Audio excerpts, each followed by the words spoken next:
All right, welcome to another episode of the Data Science Leaders Podcast. I am your host, Dave Cole. Our guest today is Mark Teflian. Mark is the Vice President of Data Science and Data Engineering at Charter Communications. Welcome, Mark. It's nice to be here with you, Dave. Thanks for inviting me. You bet. So the first thing that on our agenda will be to talk about putting data science and data engineering under one roof. That is fairly unique, and I'd love to dive into that and just get your perspective on it, how that came to be, and maybe what you've learned as why you think it should be under one roof. And then the next thing, you've spent time at Charter. Charter has been impacted by COVID-19. How so? We will dive into that. A little teaser there. And I think, Charter's response and how data science played a role there, and your team played a role there, I think is really fascinating. And then last but not least, we talk a lot about the last mile within the podcast. And we're going to be diving into how to embed data science and into products. So that integration between products and data science. And I know you have a sort of unique perspective on that, and that will be something we'll dive into as our third and final topic. So, Mark, why don't we start with data science and data engineering? So why should a DSL think about having them under one roof?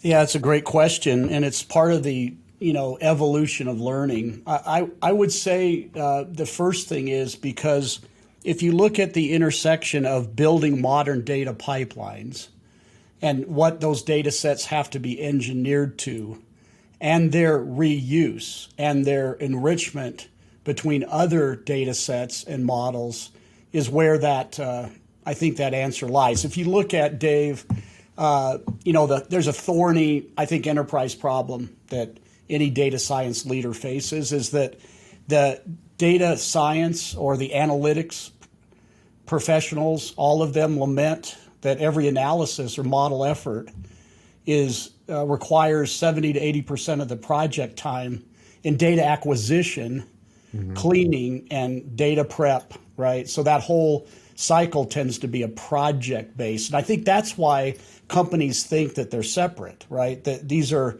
project events or initiatives that are widely separate. And so this problem set that we face it's exacerbated when every project or report or model has its own isolated life cycle. That tends to happen, once again, when science, model building, output, and data pipeline, data engineering are widely separated. So there's no sharing of the data intelligence, the business intelligence, or the final data output. So when we started to look at that problem and the enormous amount of analytics data sets or data pipeline engineering that needed to be built, it became really apparent that, we were able to close that gap based on pipeline, data engineering, and model output to start work, irrespective of the type of modeling, supervised, unsupervised, discrete, continuous. It didn't matter about the modeling type. To begin that as soon as 1 to 3 days from a few weeks because of putting that putting those teams together. I mean, in other words, just one thing, I'll tie this together. Thanks for your patience. But if you didn't see that data pipeline and engineering, you couldn't bring the model into that. And that's very different than like what we all know of like a CRISP model. It's not linear, right? It's iterative. And so that collapsing of time and the value to the model output made that obvious to us. Bring data engineering and data science together. Right. So that 70 to 80% of a data scientist's time being spent on data wrangling and sort of pipeline building, that statistic has been around for a long time, right? Yep. And historically, and the data engineering and data science teams historically have been separate teams, right? And with varying degrees of collaboration. I mean, it really depends on the company and the culture and everything else. So it because that, I would love it if somebody were to actually, start quantifying, like a DSL where actually look at a data scientist's time to see how much, because that data wrangling still happens, right? Despite having a dedicated team. And I think what you're saying is it's never going to go away to zero, right? You're always going to, and a data scientist is always going to want, is always hungry for new data and will want to organize it in a way that makes it easy for their algorithm or just easier to analyze or what have you. But if you put those teams under one roof, you're seeing much quicker sort of times to value in terms of that ability to acquire the data sets by the data scientists and actually build the model and get going. Is that do I have that right? Yeah, you have that right, because there's another dimension of it is if we have a true data as a service model, right? The most important data as a service consumer are your top data scientists working on the top, prospective model outcomes to the business, competitive value, ROI, or whatever that problem set is. And then you have the implications of linearity. I mean, you look at the sheer volume. We're running at just in big telemetry and charter about 7.2 petabytes right now, moving to 10. And the disparateness of those different analytics data sets. So when they look like off-the-shelf assets and there's concurrency. So let's say you look at concurrency on a hypothesis, you started unsupervised learning because of that. Now, if you didn't look at it that way, you as a data scientist would be in a wait state, to start that modeling. So it's both the technology value in running the pipeline, but it's also the sheer amount of volume of data that you are looking at starting to work on. So if you look at structured innovation, I'm starting an EDA. Now I can do several, right? So there's a concurrency value too. Right. And by concurrency, well, there's the sheer volume of data, right? And data engineers typically are seen as individuals who can handle the larger volumes of data that maybe, some of the data wrangling type exercises that tasks that a data scientist are doing, they can't necessarily do those things at scale. So, for example, like a data scientist, might not be able to do, build a pipeline in Spark, but a data engineer, may, right? Yes. So that certainly helps, right, in dealing with large data volumes. But on this concurrency point, I'm trying to understand. Like, I think your point there is that you can, if you have that strong collaboration between a data scientist and data engineer, the data scientist can be sort of informing and telling that data engineer what he or she wants, and it can be done in parallel. It can be done that much quicker and more of the time. So there can be that sort of by pairing them together, they're sort of dividing the labor and taking some of that 70-80% task and moving it over to the data engineer's plate. Do I have that right? Yeah, you got that right. If we looked at Dave, that's exactly right. Maybe I was just thinking with what your explanation was is excellent. That if we think about a manufacturing model, right? Mm-hmm. So there's assemble to order and there's order to custom, right? By getting these, it's the nature of these data assets too. They're analytics data sets. They're not reduced dimensional tables. They are engineered and built for the feature extraction that's necessary, and to reuse on enrichment. So you have these off-the-shelf data as a service ADSs, right? And those there's a lot of enrichment and joins and things that take place because of that concurrency. And then there's, assemble to a custom order that's almost enough, but what else is needed through exploration? So if you look at exploratory data analysis, take it back to a model, that discovery and cycle in the data pipeline is accelerated. So what is ADS, by the way? Analytics data set. Analytics data set. Okay, got it. Yeah, different beast of data, right? A 1NF that has a specific prescriptive life cycle, has features that are engineered, labeled. Well, I was going to say well documented, I'm sure. That's right. Yeah, not your mother's BI table. So. Right. Got it. So I imagine under one roof, you're seeing much stronger collaboration, but also, I mean, that does make your job a bit more challenging. Like not every, and I'm just gonna put this out there. This is me talking, not you, but not every data science leader out there, I think, maybe has the capacity to be able to manage a data engineering team. So I imagine your background, you have experience on sort of both sides of the fence, so to speak. Is that correct? Yeah, and also in our world of model ops and automation, the whole network automation platform, right, that animates our model operations too. So in a way, it's a nice, array of assets that you can do certain things that are harder to do if these things are parsed in different parts of the organization. Yeah. And, I don't know if who do you, I got a curiosity, who do you report into? Because I think you're on a path to be a chief data and analytics officer. Does that sound right to you? I don't know.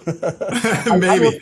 I report to Stephanie Mitchku Beal, who is the CTO of Charter. CTO. Okay. Yeah, well, and just throwing out a title out there, but like you see, sometimes you see a chief data officer and then you have a chief analytics officer or a chief data scientist, right? They're separate roles. Mm-hmm. But if you have sort of data engineering under one roof and you have data science under one roof, I've also seen the combined role, right? The chief data and analytics officer. So just throwing it out there. So Stephanie, hopefully you're listening to the podcast and you'll take that under advisement. So I can see a lot of benefits there. Clearly there are. I mean, I don't know if you've ever quantified do you have sort of stories and anecdotes from your team that 70 to 80% is whittled down and your team tends to spend more time on actually doing the data science, like actually training the models? Like, is there anecdotal evidence that you've heard from your team on that? Yeah. And in fact, I think we're looking how to measure that now that we're at scale on that shift. But there's some variables that have changed that too. We've done a lot of extreme automation on data quality, algorithms on the data prep cycles too. Wow. that have accelerated that irrespective. But if I start to look at the sheer model production, hypothesis results that we're getting, it's actually moving faster in proportionate to the volume and disparity and complexity of the data that's being modeled. So that, I kind of just look at that in our productivity because we've adapted data engineering and data science too within the SAFE framework, right? So that was hard too, to take our practice of engineering and data science and how do you put that in with a SAFE framework? That's going to get into a little bit of the applications piece at the end of our discussion. But I see it, but to be honest with you, this is kind of like maybe the cobbler's kids have no shoes. We haven't metriced that exact shift yet, but we have the apparatus in place and we're at stable scale to do just that. You're going there. I think we're seeing a collapse of that 70 to 80% in output value already, even though the data complexity to produce the higher value models is increasing also. That's fantastic. I'm not sure if you did this purposely, but like we've been talking a lot about how data engineers can support their data scientists in a better way by being under one roof. But you just gave me a few examples where data scientists can actually, build out, it sounds like, models to actually help improve the data quality, which helps out the data engineer. So it sounds like there's a bidirectional sort of symbiotic relationship between both and having them this close together, working together. No, there is, and you picked up on that too. And also in our, in this thing called advanced analytics that has these pieces, we also have computer scientists, data ops, model ops. So I'm blessed to have this really integrated team, right, that makes this velocity, speed with a direction work. Yeah. Where if you have those in different components, like your comm science guys over here, your SMEs are out from somewhere else. Now with data science and data engineers, you start to bring the platform architects for this together, the comm science guys that understand analytics, the constructs of these platforms with your data science and data engineers. That's what makes the stew really good. Yeah, and we'll get into the model ops. I know you're going to get to the third one, but I third topic of the day, but I do want to get into the next topic, which is, Charter is a communications company, and it was disrupted, as I would imagine almost all communication companies out there, by the COVID-19 pandemic. Talk to us a little bit about what that disruption looked like and how data science played a role. Yeah, sure. I think this was a great example of that response. So thanks for wanting to chat about it, Dave. Last year, we kind of timed this inflection point out around March 12th. It's amazing that it's 14 months later. It's hard to believe here. But, immediately with the lockdowns that started, I believe when the NBA said we're not playing anymore, there was this like inflection point. And for a network provider, what that meant is not only did the volume of traffic start to grow to accelerate what would normally be 18 to 19 months. So get in the time machine of volume back then, and here we're in fourth quarter of this year. So, and our volume growths were very predictable before that. But the traffic at an enormous scale in different regions, different geographies shifted. So the peak traffic times and the nature of the traffic dramatically shifted. So for example, if you think about all the work at home that immediately started to take place, Sure. Now the traffic shifts and peaks on the upstream of the network just took off, Right. just like almost overnight. So we were faced with huge accelerated volume growth, as well as massive traffic shift, massive whiplash at scale. So what did that mean to us? First of all, we had a robust network architecture, highly invested, flexible options. But the issue is, what do you do to immediately respond to it, right? So this COVID response needed data, a data-driven approach to look at this immediately without having a traditional 12-month window of development. Right. To we didn't have 12 months. Yeah. So because this data and science and engineering product was in place as data as a service, right, we were able to produce 7 new data assets or new product IDs, enhancing the base analytics data sets within 3 weeks.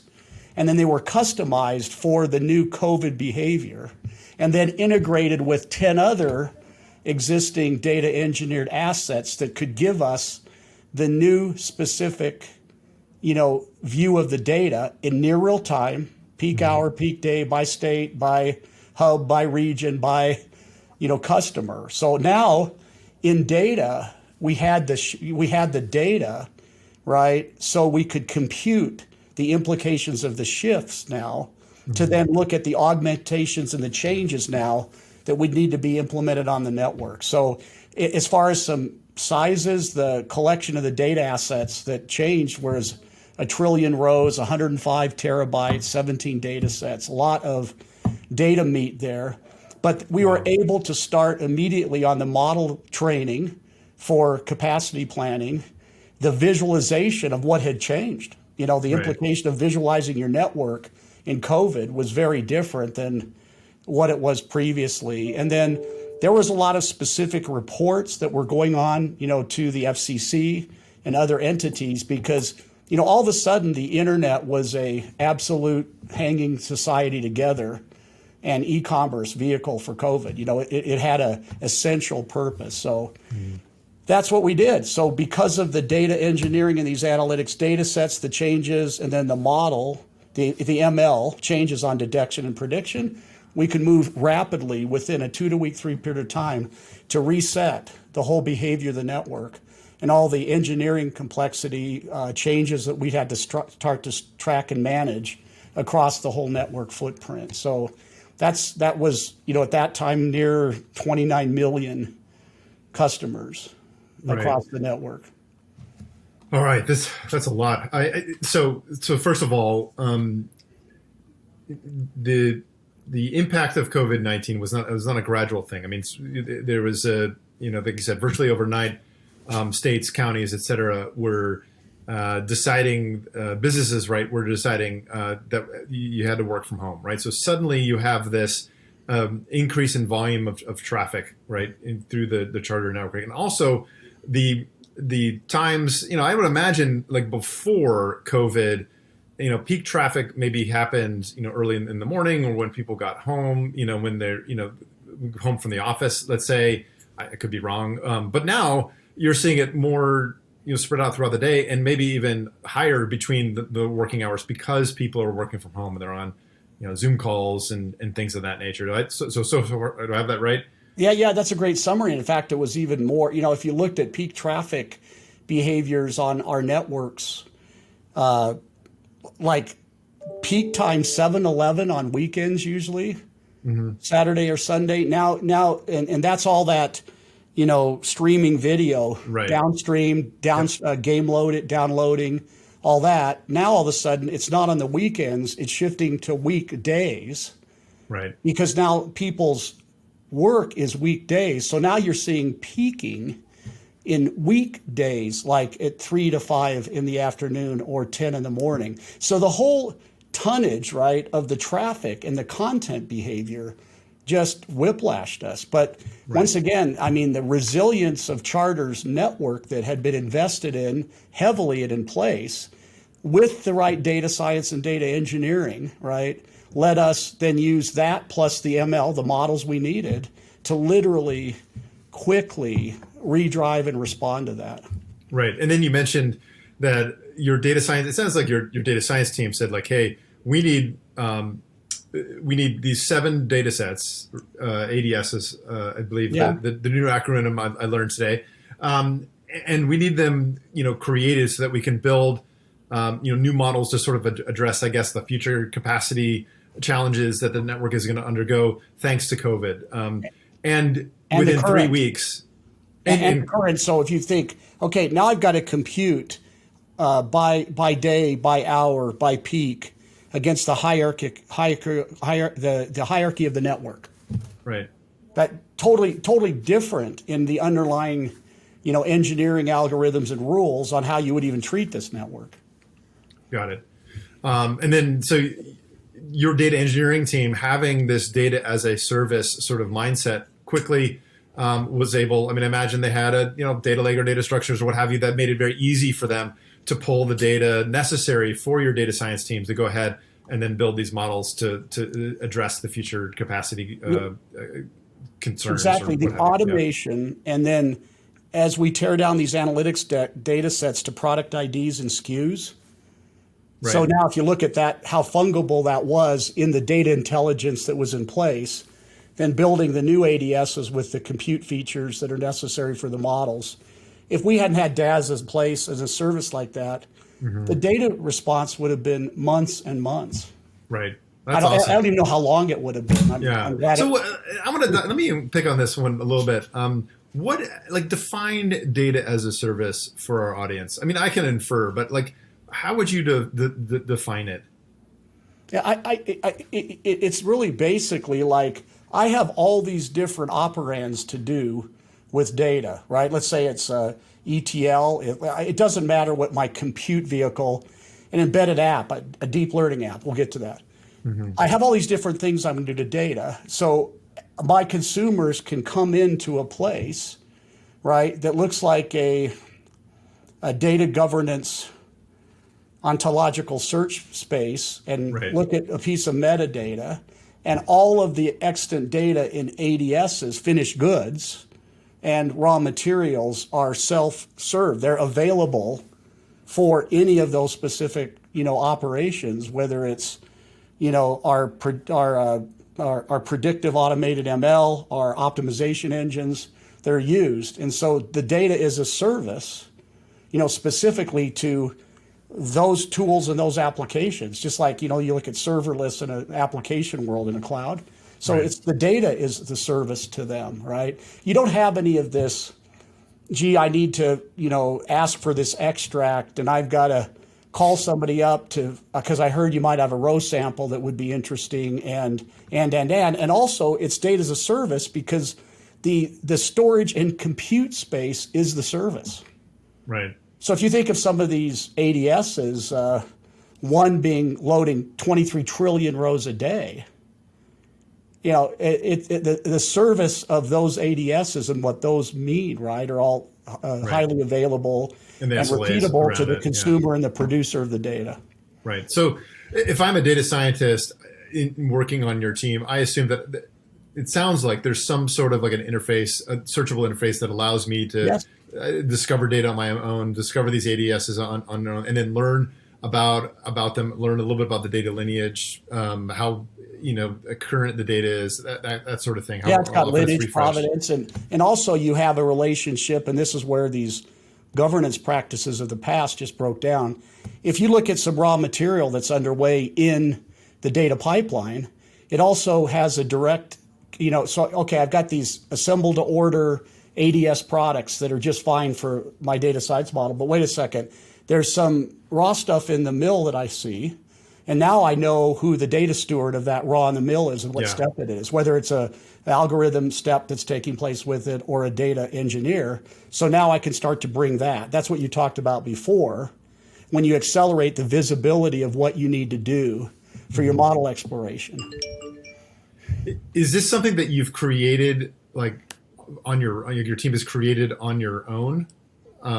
Or is this something that you sort of bought off the shelf, or is it an open source package or something like that? Is this something that your team? It's a combination, Dave. I mean, one of the things that spurred data as a service was this whole reality of this one-off confirmation bias project for project approach of data extracts and data engineering. And then the reality that we needed to build ADSs, analytics 1NFs, that had to serve the value of advanced models, prescriptive, predictive, autonomous, a different model set than, specifically, descriptive or diagnostic only models. So the high ROI, based on complexity, to engineer for the models that would have higher value. So that combination. And the other thing I have to admit in the framework we built, not have to admit, but I'd happy to admit, was that in the data service pipeline that we had created, along came Snowflake. Mm-hmm. And the Snowflake model, right, that these guys built, the only, ground up analytics DBMS, and it was structured to fit right into a data as a service model that fit right into what we needed versus a lot of other, ADMSs being stitched together with extant technologies. We need a little bit of this type of this map reduced database, this piece of Hadoop, this piece, So now you had all these, siloed targets that you didn't have to provide as a service or do all those transforms and mappings. You had one place that you could build this data service. So because Snowflake came along and then some other abstraction models that we were able to, build and validate as tool chains for it. So it's a little bit of our invention, our development, open source, and then, commercial off the shelf or available licensing.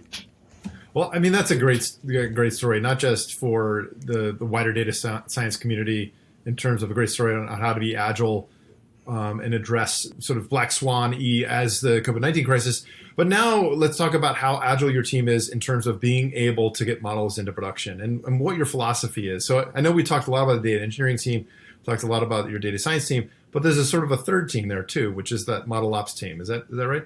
Yeah, data ops and model ops. Yeah. Data ops and model. Okay. Got it. We had to figure this out too. If you have industrial strength, people call us industrial strength ML, right? You can't separate the data ops if you think about like a CI/CD process, the data ops relevant to the model ops. So your versioning, like you've talked about before, the specific versioning, provenance, AQM checks, those have got to be present operationally with your executable model, right? You can't have a separation of the data that produced the model and somehow we'll be back in a couple months to tune this thing in real instructional data automats. That versioning, right, has to be there with the model and the model tail. Yeah. Yeah. The reproducibility. So, I mean, the unique element of data science is your code may change, but the data that is used to train the model, there's a link there, and you need to make sure that you capture that, right, from a reproducibility standpoint. It's not good enough just to store your code in Git or something like that.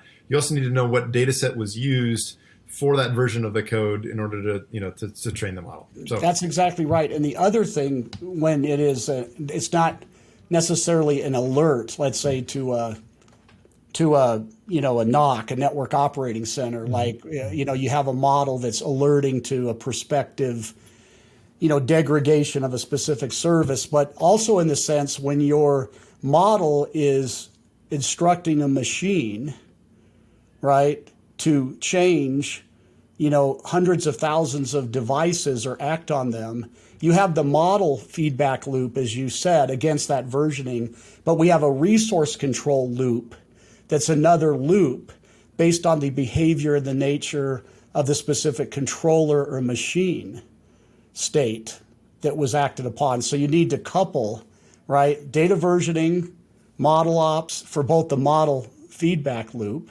as well as the resource control loop, because the other end of some of our deployments are machines. Right. So you're they're not a human consumer of a campaign execution or a campaign result or anything like that. So you're saying that some of these models that you build are specific to certain types of machines, like actual equipment, and so you need to know that this model was trained with this data set and only pertains to this type of machine. Is that correct? Yeah, and this type of machine's automation has a resource control loop with the following state changes that the model is instructing. So it's not just like, yeah, we want to make the model better, right? The feedback loop of the data, but it's also the state of the output, let's say the metric output of the machine's behavior and that state which the model instructed. And some of those things change. It's different on Wednesday afternoon than it is on Thursday evening too. So that has to be the automation controller feedback loop data is as critical to be in the model tail, right, for tracking as the feedback loop for the model itself. This is overwhelming, Mark. I'm glad I'm not in your world. No, it's feedback's everything. It's just that in our world where you want to let a model be autonomous, right, and it's autonomous to another machine, right? It puts this whole resource control loop on top of a normal model feedback loop for pure data. So just think of it as two layers of feedback. Right. Okay. I could imagine why you have to set up a separate team for data ops and model ops to keep track of all this. So, for our audience out there, like, what sort of advice do you have? I mean, clearly you have a fairly sophisticated, approach to model ops. Like, what are we talked a little bit about, reproducibility and things that you need to keep track of, but what other pieces of advice do you have for them? Well, yeah, I think on both ends of this, if we look at where things is going, I think it's really critical if you are looking at models that are the level of part of innovation of the company, like maybe experimental product design or a whole new way that your customer quality of experience is going to become self-serve. You have like some radical changes. They're innovations and they have to be like plugged into the existing operation.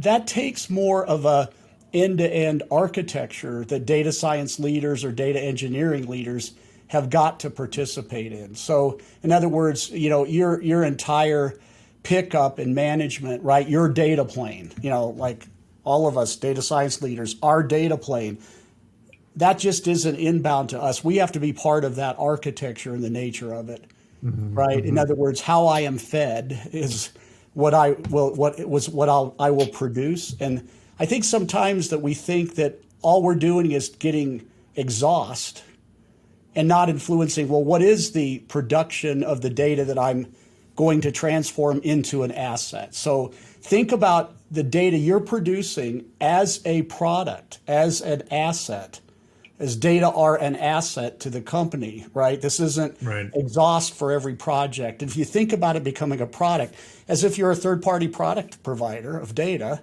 that you may sell to somebody else, even though you're inside your own company, thinking about that productization of data are an asset here based on advanced modeling is really critical. So I think that's kind of one good thing to think about. The other thing is, as we think about the fact that this is going to get a whole lot more fun but more complex in embedding. So like think about like how would if we start to build such big data enrichment to build applications, like deep learning enabled applications, and the value of that now says that you need to think about your data APIs and the specific application characteristic, not only of building the deep learning application, but what's the distribution and egress of that application? Because those ones you're going to have, it's like people like to say the right data set has an infinite return on data.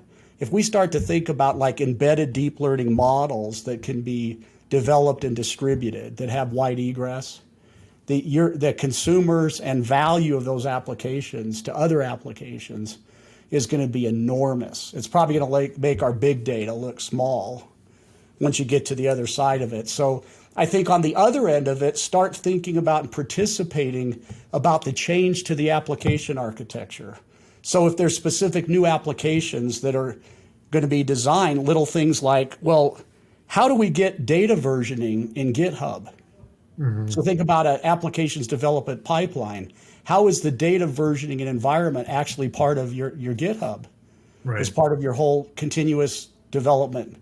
So I think what's happening here with the data pipeline, all of the products of the data pipeline are growing and growing. So we got to think about, how do I make the input run faster to produce these data assets? And then if we look to the other side of these, with these just not being traditional build and run your models, but these are highly enriched, deep learning based embedded applications that you're now producing. But how are those produced within then your traditional, application feature enabler development cycle in the business? So I really think that we're, data science leaders, we have to face it. When we're going to be successful, it's like we're going to be ambient to the corporations processes. We're not. I was just going to try to dumb it down a little bit. I mean, I think what you're basically saying is as a data science leader, don't be afraid of going wide, right? So don't be afraid of understanding how your data is actually being collected, and actually potentially talking to the people who are building the applications that are collecting the data to suggest specific types of data, that eventually will be features that you use in your model. And then separately, as you go downstream from the typical data science,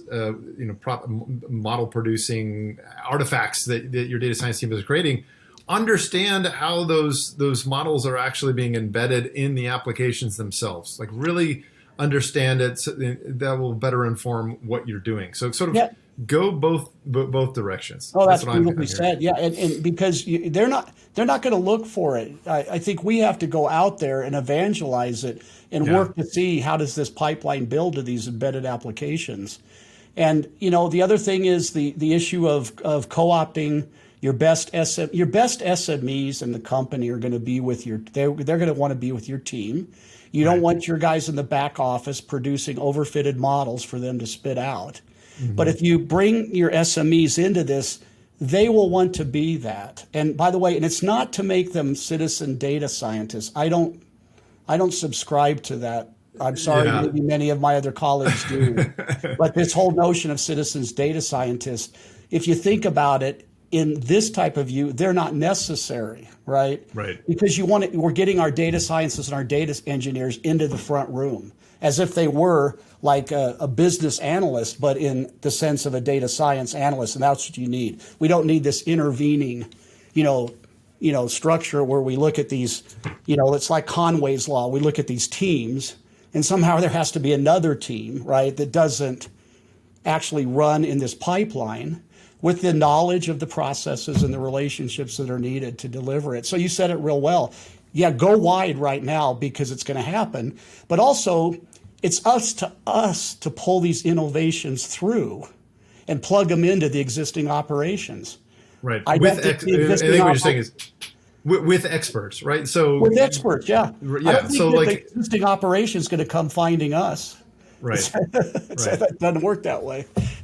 Right. So that's what I'm hearing too with the citizen data science. Like a little bit of it's not quite a tangent. I mean, that comes up quite a bit, right? And that conversation of can we take SMEs and business analysts and turn them into data scientists?